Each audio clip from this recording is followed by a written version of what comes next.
안녕하세요, 박철우입니다. 오늘은 제 책을 낭독해 보려고 자리에 앉아서 영상을 켰습니다.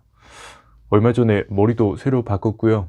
네, 무슨 전부 다 베토벤 같다고 많이 놀리는데 영상으로 보니까 진짜 베토벤 같은 느낌이 좀 있네요. 저는 아직도 유튜브가 좀 어색한 것 같아요. 자리에 한번 앉아서 영상 켜기가 이렇게 힘이 듭니다. 그래서 이 유튜브도 좀 습관이 돼야 될 것 같아서 하루하루 생각날 때마다 어떤 컨텐츠라도 만들어 보고 싶은데 제일 만만한 게 자기가 쓴 책, 자기가 읽기 이런 거죠. 네. 밤에 자기 전에 한 10분 정도 제 글을 낭독해서 영상으로 제작해 올려놓으면 보시는 여러분들도 자기 전에 한 10분 정도 들으시는 건 부담 없지 않을까 이렇게 생각이 들었어요. 이번에 새로 나온 조금 다르게 살아도 괜찮아 리커버 에디션이죠. 그럼 낭독 시작하겠습니다. 인트로. 나는 변하는 사람입니다. 어제는 맞았지만 오늘은 틀릴 수 있습니다. 변덕쟁이라서가 아니라 하루하루 세상을 배워가는 중이라서 그렇습니다. 한때 내 생각이 다 옳다고 믿던 때가 있었습니다. 나는 정답을 말하는 사람이고 받아들이지 못하는 상대가 잘못이라고 생각했습니다. 모든 걸 강요했고 내게 맞춰주길 바랬습니다. 혼자 있는 시간이 길어지면서 알게 됐습니다. 내가 강요했던 건 정답이 아닌 내 아집이었음을. 아집이 고집이 되던 날 진한 외로움을 느꼈습니다. 그때 다 부서져가는 의자 하나가 눈에 들어왔습니다. 페인트가 벗겨진, 앉았다가는 10분을 못 버틸 것 같은 저 의자도 누군가는 심혈을 기울여 만들었겠지 싶었습니다. 이런 의자에도 의미가 있는데 하물며 내 삶이 그리 쓸모없지만은 않을 것 같았습니다.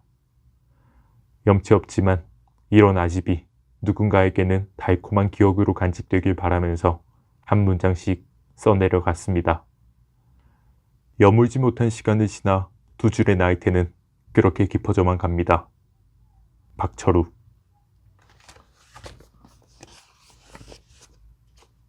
인생이라는 도화지는 자신만이 색칠할 수 있는 거 아닐까요? 여백을 한 군데씩 채워나가다 마지막에야 누가 더 아름다운 인생을 살았는지 그때 알 수 있을 거예요. 꽃을 보고자 하는 사람에겐 어디에나 꽃이 있다. 앙리 마티스가 한 말입니다. 그럼 이제 본문을 읽어볼게요. 180도. 남들은 직선으로 달리고 나만 돌아가는 것 같다면 조금만 더 돌려 180도까지 틀어보세요. 첫 걸음을 내디뎠던 바로 그 방향이 돼요.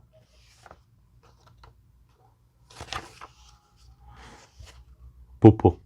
모든 사람의 보폭이 같을 수는 없습니다. 뒤에서 걷는 이가 존재하는 필연적 이유입니다. 중요한 건 뒤에서 걸을지언정 뒤처지지 않는 것입니다. 사실 나는 누구보다 빨리에 대한 강박이 심합니다. 빨리를 내려놓으면 뒤처질 것 같아서 불안해요. 초등학교 4학년 때부터 농구 선수를 했었는데 그땐 늘 열등했어요. 집이 잘 살지 못해서 농구화 한 번 신어보지 못했고 운동신경이 좋은 것도 아니라서 빨리 배우지도 못했어요. 하루는 후배가 들어왔는데 한 달 배우고선 곧 자라는 거예요. 그 모습이 너무 부러웠고 불안했어요. 그래서 늘 빨리 해야 된다. 빨리 해서 그리고 또 잘해서 주전 선수가 되고 인정받는 사람이 되어야 한다는 강박이 있었거든요. 돌이켜보면 이 성격이 인생에서 반은 득이었고 반은 실이었던 것 같아요. 사람이 모든 일을 잘할 수는 없잖아요. 모든 일에 재능 있는 사람이라면 그는 이미 사람이 아니거든요. 어렸을 땐 그 사실을 몰라서 기가 죽었어요. 농구를 좋아했지만 농구에 특출한 재능을 발휘하지 못했던 것뿐. 그런데 하고 싶었어요. 달리기가 너무 느려서 매일 감독님한테 꿀밤 맞은 기억밖에 없지만 5학년 때 친구들은 전부 주전 선수였는데 나만 6학년 형들한테 밀려서 후보 선수였어요. 센터는 키가 크고 덩치가 좋아야 해요. 아무래도 한 살 많은 형들이 나보다 체격이 좋았던 거죠. 주전이 되고 싶은데 달리기는 아무리 연습해도 힘들겠다 싶어서 슛 연습을 엄청 했어요. 그때 슛을 던진 게 지금 생각해보면 묵묵히 뒤에서 걷는 연습을 한 것이었는지도 모르겠어요. 그때 비관해서 주전 선수가 될 수 없다고 생각했다면 삶은 늘 실패의 연속이었을 거고 글쓰는 지금의 모습도 없었을 거예요. 부모님 몰래 농구부에 들어간 게 인생에서 몇 안 되는 잘한 짓인 것 같아요. 살면서 매번 리더일 수는 없을 거예요. 하지만 꼭 하고 싶은 일이라면 뒤에서 거릴지언정 뒤처지지 않는 노력을 해보려고 해요. 1등은 아닐지 몰라도 어제보다 나은 오늘의 모습일 거라고 믿어 의심치 않아요.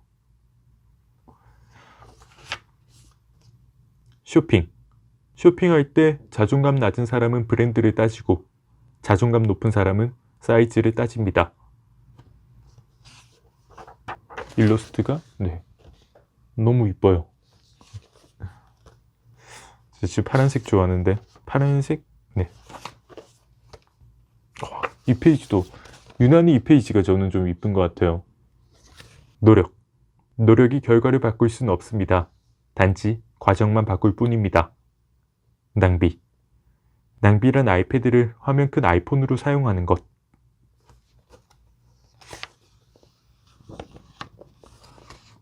(8분) 정도 지났네요.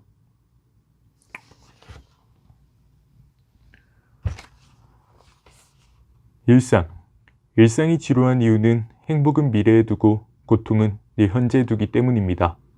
둘을 서로 바꾸면 조금은 덜 힘든 일상이 되지 않을까 싶습니다.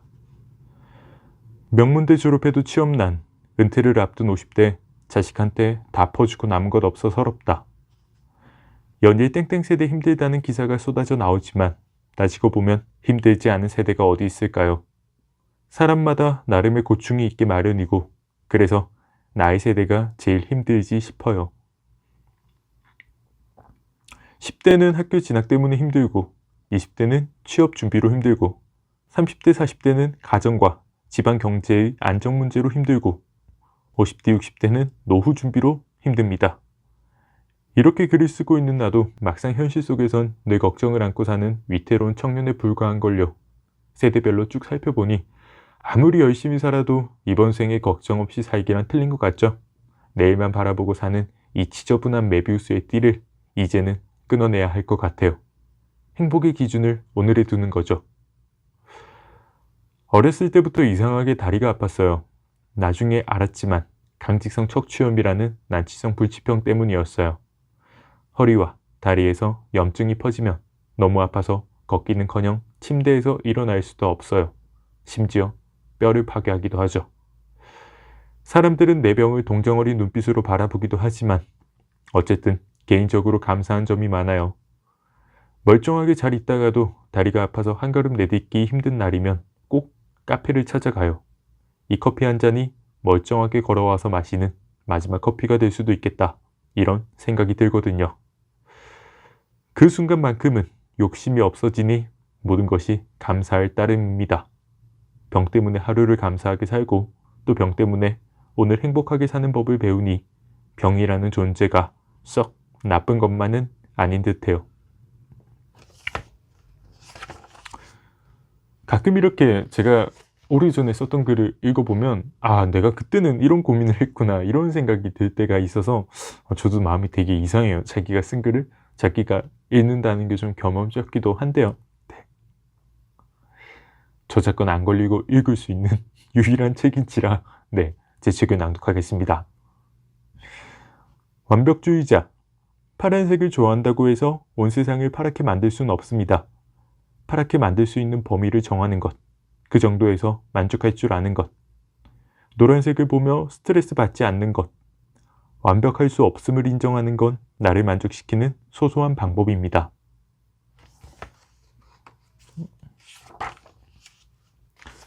사명감. 존 F 케네디가 나사에 방문했을 때 한 청소부에게 물었다고 합니다. 당신은 무슨 일을 합니까? 청소부가 답했습니다. 인간을 달에 보내는 일을 돕고 있습니다. 사명감이란 거창한 일을 한다고 생기는 것이 아닙니다. 내가 믿는 정의를 실현하는 것, 그게 사명감인 것 같습니다. 직업에 기천이 없다지만 당당하게 내밀 명함을 갖고 싶은 건 어쩔 수 없는 욕망인 듯 해요. 대학교 졸업을 미루고 취업 재수를 한 친구가 있습니다. 어느 날 소주 한잔 하자는 친구 전화를 받고 대학로에서 만났어요. 목소리만 들어도 딱 알잖아요. 이유 없이 우울한 목소리로 전화를 걸 턱이 없었기에 먼저 근황을 묻기가 조심스러웠어요. 어색한 분위기를 눈치챘는지 친구가 먼저 털어놨습니다. 나 쿠팡맨 한다. 취업 준비를 더 한다 해도 학벌 때문에 번듯한 곳에 취업하긴 힘들 것 같고 연봉도 웬만한 중견기업 수준으로 챙겨주니 그쪽으로 간다는 겁니다. 현실에 타협해버린 녀석에게 친구로서 건넬 수 있는 한마디는 축하한다는 말뿐이었습니다. 그런데 친구가 말합니다. 우리 동네에선 쪽팔려서 못하겠고 구리 가서 하려고. 어렸을 때 엄마가 시킨 심부름 중에서 제일 하기 싫었던 게 구루마라고 바퀴 달린 시장 바구니 끌고 마트 앞으로 나오라는 거였어요. 어릴 땐 남들 눈에 비치는 모습이 엄청 신경 쓰이잖아요. 다 큰 남자애가 혼자 구루마를 끌고 애들이 게임하고 있는 PC방 앞을 지나간다는 게 그렇게 창피할 수가 없었죠. 고작 해야 500m도 채 안 되는 거리인데 어찌나 멀게 느껴졌는지 친구라도 만나면 어떡하지 싶어 내내 바닥만 내려다보고 걸었던 그 기억 때문에 친구에게 괜찮다 라는 한마디를 못해줬습니다. 쿠팡맨 일을 하면 내가 사는 동네에 매일 물건을 배달해야 하는데 어떻게 아는 사람 한 명 안 마주칠 수 있을까? 택배 물건 받으려고 문을 딱 열었는데 억지로 웃고 있는 내 모습을 본다면 어떻게 생각할까? 불쌍하게 보지 않을까? 어쩌면 우리는 착각 속에서 사는지도 모르겠어요. 같은 옷을 이틀 연속 입으면 남들이 알아볼까 신경 쓰지만 사실 아무도 모르죠. 생각보다 나한테 관심이 없어요. 쿠팡맨 역시 관심의 정도는 비슷할 거예요. 기껏해야 나를 무시하고 싶어 안달난 몇몇 인간만 관심을 갖겠죠. 열등감은 누구에게나 조금씩 있는 것 같아요. 그런데 이 열등감을 없애는 방법은 구루마 끄는 나를 자랑스레 여기는 방법밖에 없다는 걸 우리는 너무 잘 알고 있어요. 실천을 못할 뿐이지. 제가 이 글을 쓸 때에는 어떤 직업적인 부분에 관심이 많았나 봐요. 친구들도 전부 다 취업을 준비하던 시기였고 저 또한 앞으로 이 일을 계속할 수 있을까라는 고민에 사로잡혀 있었던지라 쓴 글들이 전부 다 어떤 직업적인 고민? 앞으로 내가 어떻게 살아야 될까? 또 그런 고민을 하는 친구들을 만났던 기록들이 많이 있네요. 네. 제 글을 읽으니까 상당히 겸연쩍습니다. 시간이 될 때마다 틈틈이 자리에 앉아서 낭독해 보겠습니다. 시간이 괜찮으시다면 함께 들어주시고 또 궁금한 점 있으시다면 댓글로 남겨주세요. 저는 그만 물러가도록 하겠습니다. 잘 자요. 안녕.